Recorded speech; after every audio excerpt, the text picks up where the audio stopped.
প্রার্থী মনোনয়নে নবীন প্রবীণের সমন্বয়, আন্দোলনের সক্রিয় ও গ্রহণযোগ্যদের গুরুত্ব দিয়েছে বিএনপি। বঞ্চিতদের ধৈর্য ধরার পরামর্শ, ত্যাগীদের মূল্যায়নের আশ্বাস।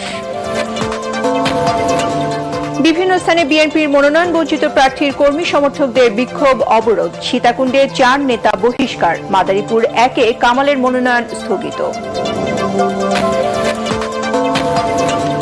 নিবন্ধন পাচ্ছে এনসিপি সহ 3টি দল। দাবি আপত্তি চেয়ে বুধবার বিজ্ঞপ্তি। প্রার্থীদের জামানতের টাকা ও নির্বাচনী ব্যয় কমানোর দাবি বিপ্লবী ওয়ার্কার্স পার্টির।